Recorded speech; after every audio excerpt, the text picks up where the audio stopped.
Here's 9.4 billion worth of consumer reporting secrets in 52 minutes. Here's the thing, what I'm about to show you took me literally years of digging through consumer reports, banking information to really get this blueprint to you that I'm about to share with you right now. Consumer reports are basically the blueprint that banks and lenders use to make decisions about you. It's not magic. It's actually your data. And if it's wrong or unverifiable, it could work against you. Think about it. Millions of consumer reports are being pulled on a daily basis, and most consumers don't even know what to do with them. Most people don't even know they exist until something goes wrong, and that's the gap we're closing today. And let me be clear, a consumer report is not just any report. It's a verifiable consumer report that proves that the lenders followed all the rules to get that report. Missing any of that, and you could be basically looking at a report that's unreliable. Okay, so let's get into the thick of it.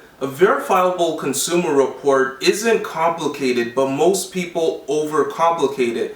It's really a report that shows that consumer reporting agencies and financial institutions followed all the rules to get that report. So make sure you write them down, memorize this, whatever you do. Missing any one of these steps is going to be a huge red flag. Written instructions. So a consumer reporting agency cannot furnish a file to a creditor unless they have your written instructions. Permissible purpose. This is where a consumer reporting agency is prohibited from sharing your information unless there's a documented permissible purpose.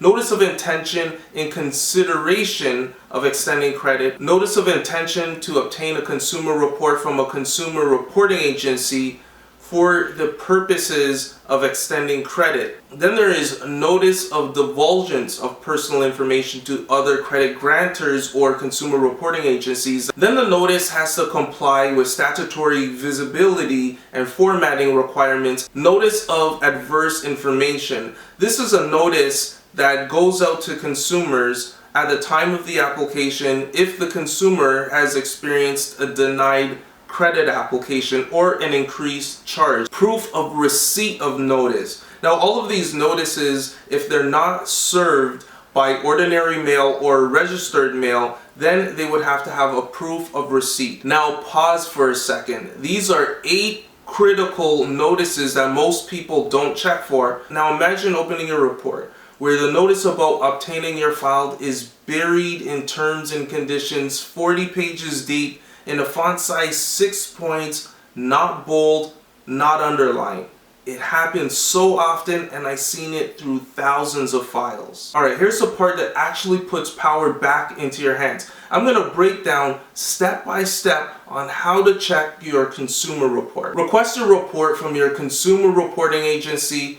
Don't wait. Just do it. The main place you want to look for is your credit application for these notices. Check for each of the 8 notices that we went over. Number 3, look at the formatting. Is it bold? Is it fine print? Can you find it? Verify proof of receipt. Email confirmations, a portal that you can log in and see a notice, or if it was served by regular mail or registered mail. Check for adverse action notices. 6, document everything. Screenshot it, download it, save it on a USB, do whatever you need to do to document. Now here's the thing, if you do this, you're operating 90% differently than all the other consumers who are not taking this step and this approach at verifying their consumer report. Okay, now let's talk mistakes, the things that actually screw people over. Missing notices, no consent, and missing adverse information notices. Look, most people assume that everything is okay, and that's where the banks and consumer reporting agencies get away with sloppy reporting. But here's the thing, missing notices could affect your credit worthiness, it could affect your interest rates,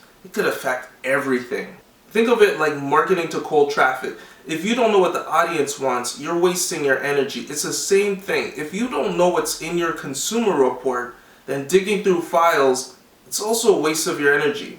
Contact the consumer reporting agency directly. Ask for corrected verifiable notices. Keep everything documented, emails, screenshots, etc. That's how you regain control. Most people won't do it, but you will because you know the exact steps and you're taking the actions to do it. So here's the recap. You know the secrets that the banks and consumer reporting agencies hope you'll never check. You know the 8 critical notices. You know how to check your report, verify it, and challenge it if it's wrong. Download the checklist below to make sure your consumer report is verifiable. Check your consumer report, make sure it's verifiable, and take control of your financial data today.